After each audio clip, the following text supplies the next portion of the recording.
What is given in the question number 12? Question number 12, it is given that there are two different loops are concentric and lie in the same plane. Okay, यहाँ पे क्या है, दो loop है वो एक ही plane में है. The current in the outer loop, current outer loop में कैसा है, क्लॉकवाइज करंट है आउटर लूप में, and increasing with respect to time, current is increasing with respect to time, the induced current in the inner loop. So inner loop में कौन से clockwise या फिर एंटी क्लॉकवाइज डायरेक्शन में current induce होगा, ये हमें निकालना है. वो कैसे निकाल सकते हैं? There are two methods. First is by considering where is the north pole. Okay, now in this case if you consider the outer loop, in outer loop current is clockwise. Okay, in outer loop current is clockwise. Clockwise means inward magnetic field, that is circle cross. Inward magnetic field means north pole is outside and south pole is inside. Okay ना, north pole कुठे असणार बघा, आउटसाइडला, south pole कुठे असणार आहे, इनसाइडला. And current is increasing with respect to time, means we can consider that north pole is moving towards coil, and when north pole is moving towards coil, anti-clockwise current is developed. Okay, so in inner loop correct answer will be inner loop. क्या हो जाएगा, in inner loop anti-clockwise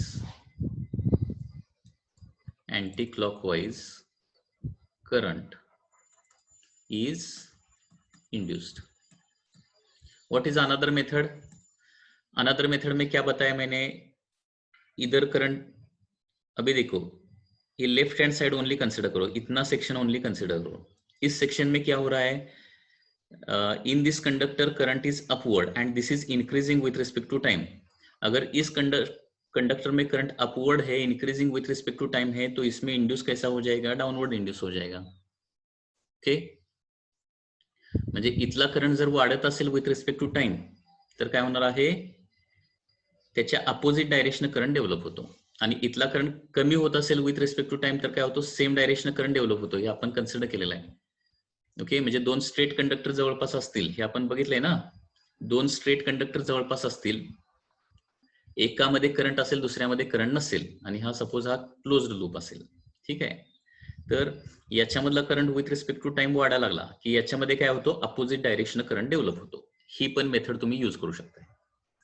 end इसमें अगर current decrease हो रहा है with respect to time तो क्या होता है, इसमें सेम डायरेक्शन में करंट प्रोड्यूस हो सकता है. ओके, म्हणजे ही दूसरी मेथड आहे. म्हणजे कुठली तुम्हाला सोपी वाटते ते बघा. एक फर्स्ट मेथड में क्या करना है, नॉर्थ पोल किधर है, साउथ पोल किधर है, वो आइडेंटिफाई करना है.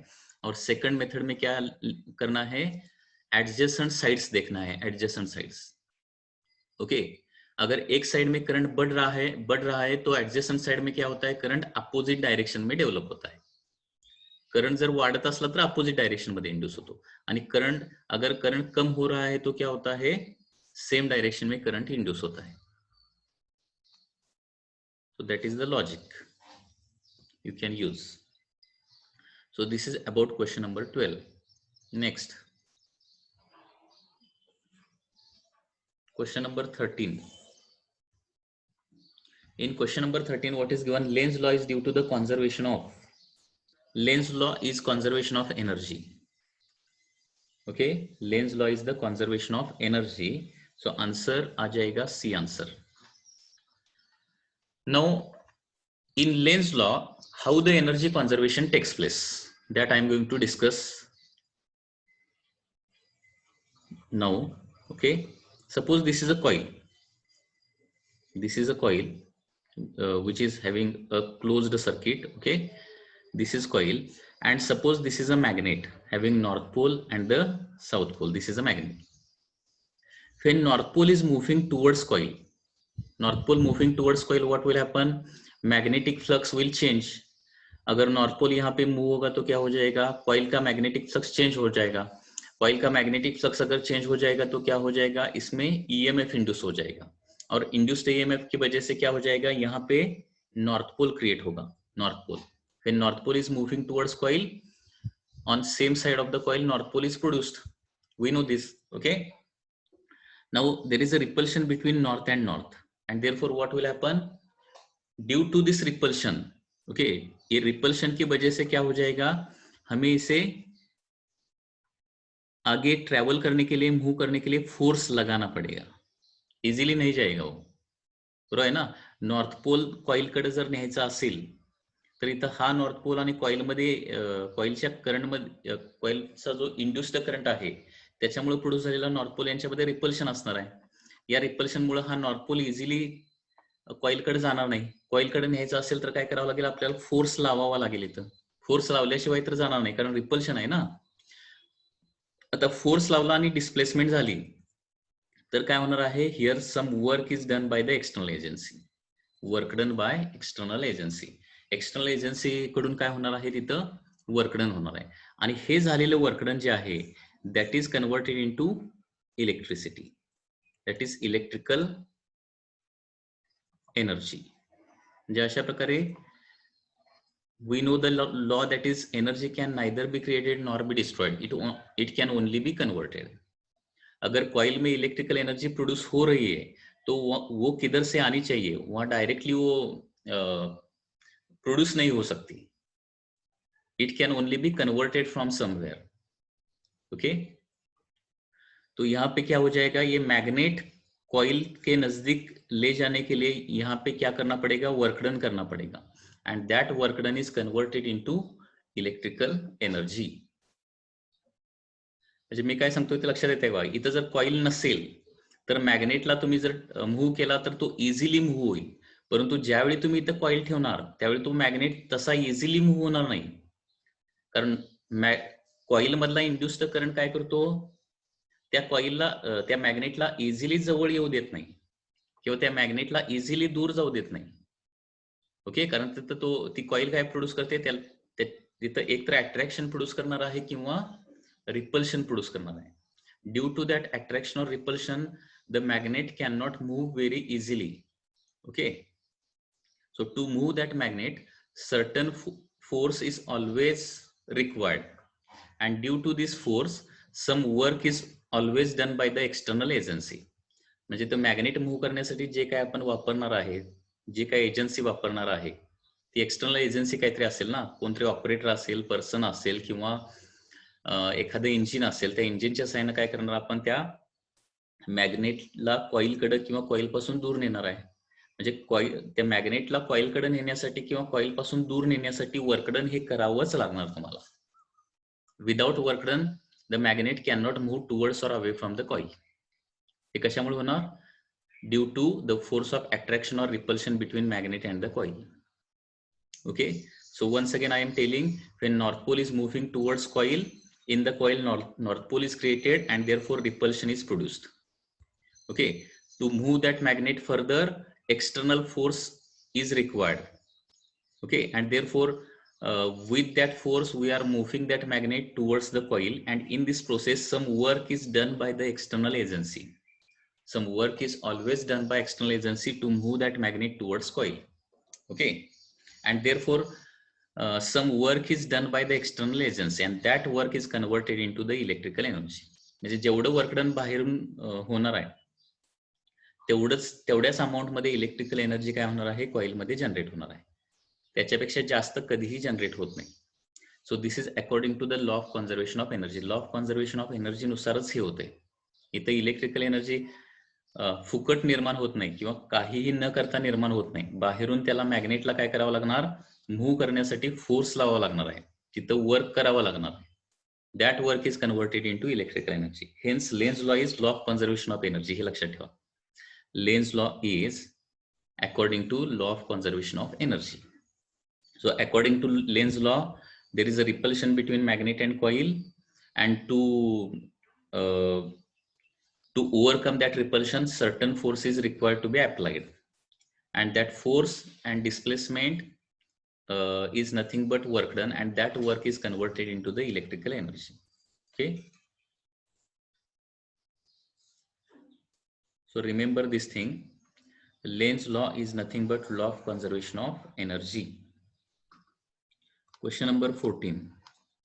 What is question number 14? The north pole of long horizontal bar magnet is being brought closer to vertical conducting plane along perpendicular direction. The direction of induced current in conducting plane will be north pole of a long horizontal bar magnet is being brought closer to a vertical conducting plane along the perpendicular direction. The direction of induced current in the conducting plane will be. Same thing is there. Question क्या है देखिए. Here there is a vertical plane like this. There is a vertical plane. यहाँ पे क्या है, एक vertical plain है ऐसा, ठीक है. And there is a north pole of the magnet.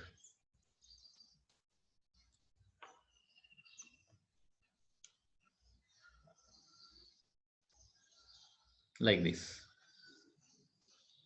Here there is a north pole, this is south pole, and north pole is moving towards that vertical plane. Now we can consider that this plane as a coil, okay, and we know that when north pole is moving towards the plane, what happens in the coil? Anti-clockwise current is developed, okay. So यहाँ पे coil रहने दो, यहाँ पे metal plate रहने दो, यहाँ पे plane रहने दो. अगर यहाँ पे free electrons है, free electrons, okay, क्योंकि करंट प्रोड्यूस करने के लिए फ्री इलेक्ट्रॉन्स चाहिए. अगर फ्री इलेक्ट्रॉन्स है तो फ्री इलेक्ट्रॉन कैसे मूव होंगे?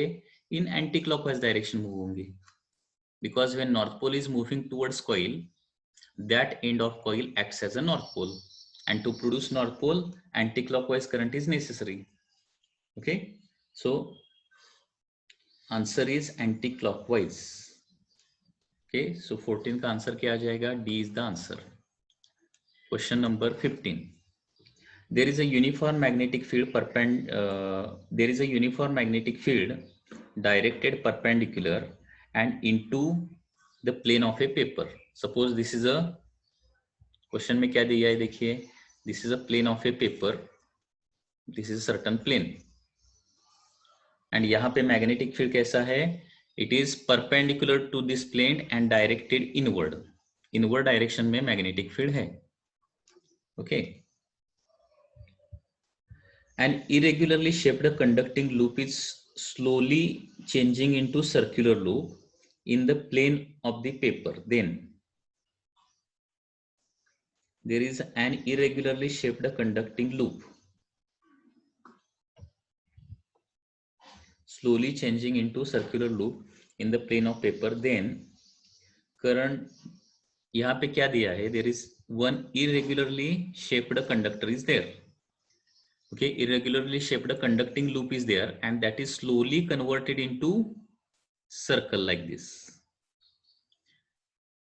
मतलब इधर क्या हुआ है? irregularly shaped जो loop है उसका slowly exactly circle में conversion हुआ है. मतलब साइड, कुछ साइड थोड़ा सा बाहर जाएगा, कुछ साइड थोड़ा सा अंदर आ जाएगा, and after that, after some time, it is converted into the circle. Then तो इस प्रोसेस में क्या हो जाएगा? मतलब इधर क्या हो रहा है? लूप का ओनली शेप चेंज हो रहा है. Magnetic field is inward. अभी ईएमएफ इंड्यूस होने के लिए क्या होना चाहिए? d∅dt होना चाहिए. मतलब flux with respect to time change होना चाहिए, ओके. अभी d/dt ऑफ फाइ मतलब क्या है? मैग्नेटिक इंडक्शन इनटू एरिया रहता है. ba cos थीटा रहता है. Theta is here equal to 0, okay. अगर एरिया परपेंडिकुलर है, area perpendicular to magnetic field है, तो cos थीटा 1 आ जाता है. cos theta is equal to 1. So flux is nothing but magnetic induction into area, but here B is a constant. B is not changing at all. So B can be taken outside. So EMF induced is dA/dt. अभी induced EMF कब होगा? जब area change होगा तो. मतलब EMF कब induce होगा? जब इसका एरिया, मतलब इरेग्युलरली शेप्ड लूप का एरिया और सर्कल का एरिया ये डिफरेंट होना चाहिए. एरिया डिफरेंट है तभी ईएमएफ इंड्यूस हो सकता है, ठीक है. Then first option is that current induced in the loop is anti clockwise direction. Current induced in the loop in clockwise direction. AC is induced in the loop, no current is induced in the loop. हम यहाँ पे ऐसा assume करते हैं कि area बढ़ रहा है. सपोज ओके, सपोज एरिया क्या हो रहा है, बढ़ रहा है, मतलब A2 is greater than A1 है, ऐसा हमने एज्यूम किया तो क्या होता है देखिए, ठीक है, ऐसा एज्यूम किया तो क्या हो जाएगा देखिए, एरिया बढ़ेगा मतलब क्या हो जाएगा, मैग्नेटिक फ्लक्स बढ़ेगा, एरिया बढ़ेगा मतलब क्या हो जाएगा, फ्लक्स बढ़ जाएगा, फ्लक्स बढ़ जाएगा मतलब क्या हो जाएगा, अभी देखिए इनवर्ड मैग्नेटिक फील्ड मतलब नॉर्थ पोल कहाँ पे रहेगा, नॉर्थ पोल आउटसाइड पे रहेगा, प्लेन के बाहर क्या रहेगा, नॉर्थ पोल रहेगा, मैग्नेटिक फील्ड इनवर्ड है तो अगर नॉर्थ पोल बाहर है और फ्लक्स बढ़ रहा है मतलब north pole should move towards that coil and therefore anti-clockwise current should be developed. So here the answer will be anti-clockwise current is developed. Anti-clockwise current is developed. That is the answer. Okay? क्योंकि यहाँ पे area तो definitely change हो जाएगा, that is the thing, area उतना तो नहीं रहेगा, ये इरेगुलरली शेप्ड लूप है और उसका क्या हो रहा है, एग्जैक्टली सर्कल हो रहा है, तो एरिया तो चेंज होगा, एरिया चेंज होगा मतलब फ्लक्स चेंज हो जाएगा, फ्लक्स चेंज हो जाएगा मतलब क्या हो जाएगा, ईएमएफ इंड्यूस हो जाएगा। अभी सर्कल का एरिया जनरली क्या रहता है, इरेगुलरली शेप्ड लूप से सर्कल का एरिया ज्यादा रहता है, ओके, सर्कल का एरिया ज्यादा रहेगा, अगर सर्कल का एरिया ज्यादा रहेगा मतलब क्या हो जाएगा, फ्लक्स बढ़ जाएगा, फ्लक्स कब बढ़ता है, जब north pole is moving towards that coil, क्योंकि क्योंकि यहाँ पे क्या है देखिए, प्लेन के बाहर नॉर्थ पोल है, प्लेन के बाहर नॉर्थ पोल है और फ्लक्स बढ़ना चाहिए मतलब north pole should move towards that coil and therefore north pole should be created in the loop, and north pole should be created in loop means anti-clockwise current should be developed. Okay, any doubt in this case? काय doubt असला तर जरा विचारा,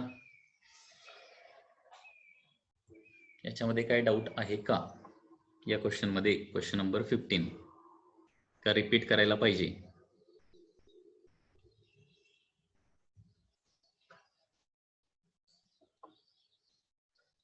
हे बघा, पहिला जो इरेग्युलरली shaped loop आहे त्याचं सर्कल मध्ये कन्वर्जन होणार आहे, बरोबर, इथं एरिया तर डेफिनेटली चेंज होणार आहे, ओके, एरिया चेंज होणार, एरिया चेंज होणार म्हणजे काय होणार, बी इंटू ए चेंज होणार ना, कारण बी कॉन्स्टंट आहे, ए चेंज झाला तर बी इंटू ए चेंज होणार, बी इंटू ए म्हणजेच काय आहे, फ्लक्स आहे ना, म्हणजे फ्लक्स चेंज होणार म्हणजे ईएमएफ इंड्यूस होणार, definitely EMF will be induced. आता इंड्यूस्ड ईएमएफ क्लॉकवाईज असणार का अँटी क्लॉकवाईज असणार एवढंच ठरवायचं आहे. कसं ठरवायचं, मी नेहमीची मेथड सांगितली आहे, हे बघा मॅग्नेटिक फील्ड इनवर्ड म्हणजे नॉर्थ पोल कुठं असणार, साऊथ पोल कुठं असणार सांगा, या स्क्रीनच्या बाहेर काय असणार, तुमच्या स्क्रीनच्या बाहेर नॉर्थ पोल आणि आतमध्ये south pole.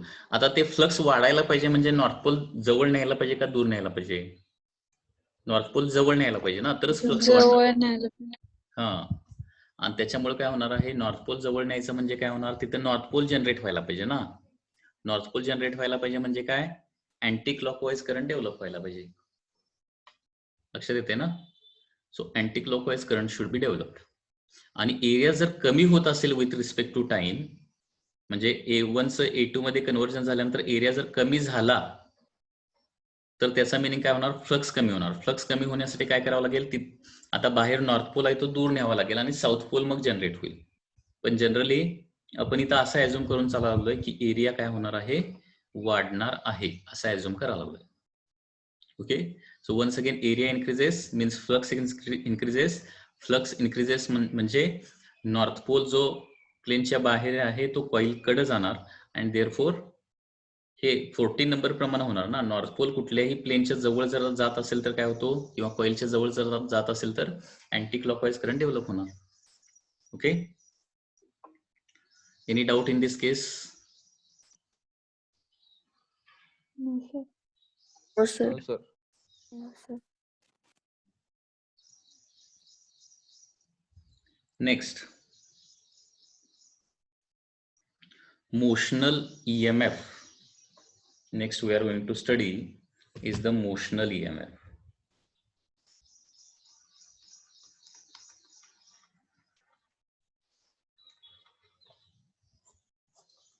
motional EMF in a rod. Motional EMF in rod. Now what do you mean by the motional EMF?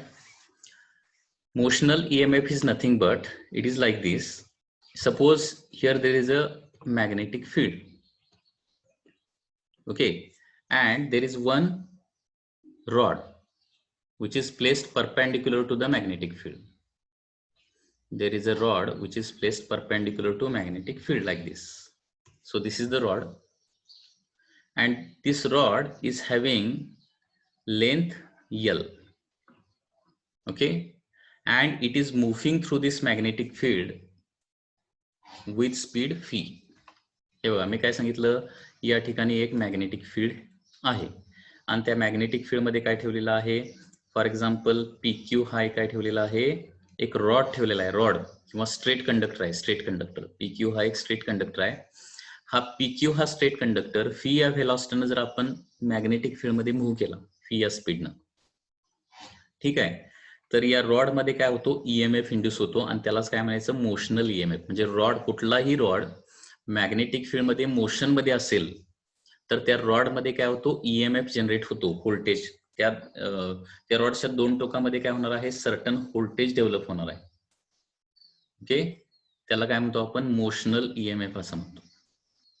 लक्षात येते मोशनल EMF म्हणजे काय, तर रॉड मध्ये डेव्हलप झालेला EMF किंवा रॉड मध्ये इंड्यूस झालेला जो EMF असणार आहे due to motion of that rod inside a magnetic field, that is called as motional EMF.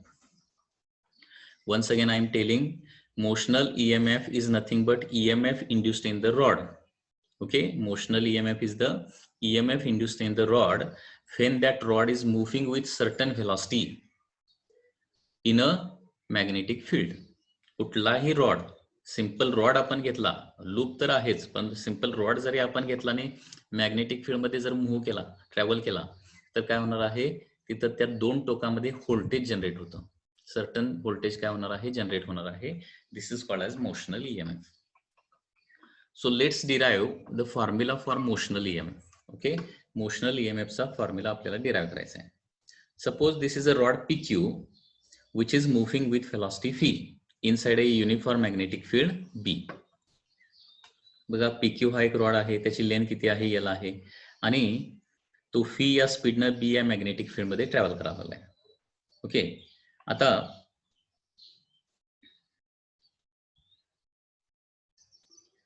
Suppose fee स्पीडनं निघालाय ना तो, ठीक आहे, तर टी टाइम मध्ये त्यानं ट्रॅव्हल केलेलं डिस्टन्स, म्हणजे टी टाइम मध्ये काय झालं, सपोज तो इथं आलेला आहे टी टाइम मध्ये, P डॅश Q डॅश या पोझिशनला आलेला आहे, okay, in time T. In time T it travels from PQ position to P dash Q dash position, कारण ट्रॅव्हल करायला लागलाय म्हणजे आपली पोझिशन चेंज करणार आहे, आणि हे डिस्टन्स सपोज काय आहे, S आहे, S. This distance is equal to S असेल, ठीक आहे. आता किती एरिया हा रॉड जो आहे तो स्वीप करणार आहे बघा, ज्यावेळी रॉड ट्रॅव्हल करणार मॅग्नेटिक फील्ड मध्ये त्यावेळी काय होणार आहे, सर्टन एरिया तो काय करणार, कव्हर करत जाणार ना. किती एरिया कव्हर करणार आहे बघा, area swept by rod A is equal to, area swept by the rod is equal to L into काय येणार आहे, S येणार आहे, कारण L is the length of the rod and S is the distance traveled in time T, area swept, and therefore flux, change in flux किती होणार बघा, किंवा फ्लक्स किती फ्लक्स तो रॉड जो आहे तो स्वीप करणार आहे, दॅट इज फ्लक्स म्हणजे काय असतं, magnetic induction into area, okay. So flux is nothing but magnetic induction B into area काय येणार आहे, L इंटू S, कारण B बार डॉट A बार म्हणजे BA cos थीटा येणार आहे, आणि एरिया जर मॅग्नेटिक फील्डला परपेंडिक्युलर असेल तर कॉस थीटाची व्हॅल्यू काय असते, 1 असते,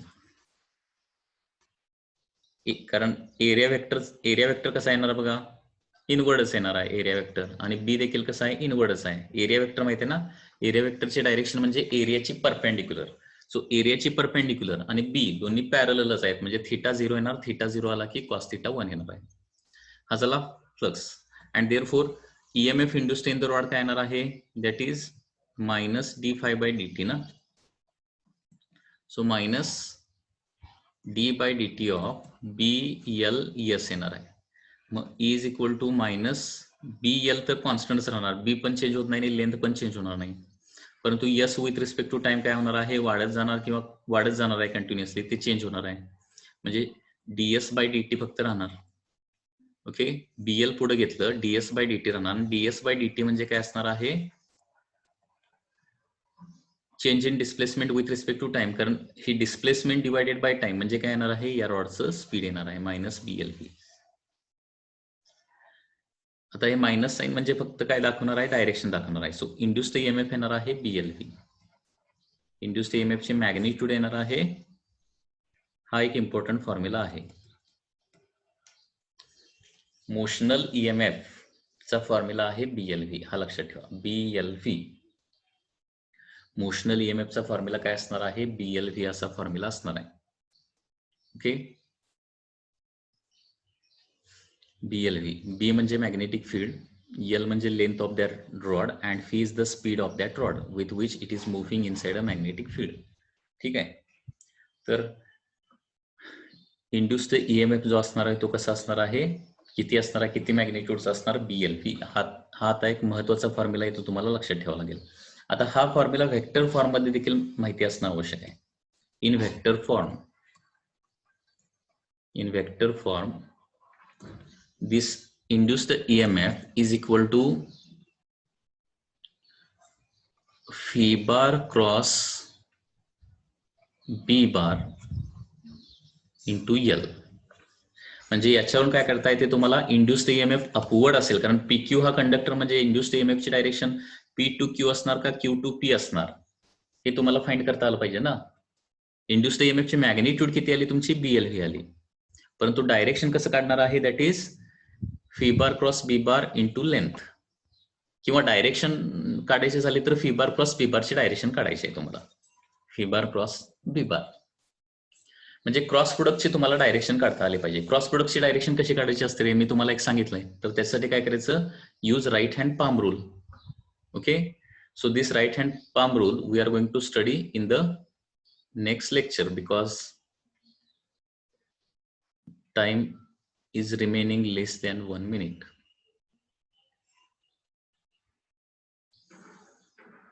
So remember this formula is very important, that is E is equal to BLV.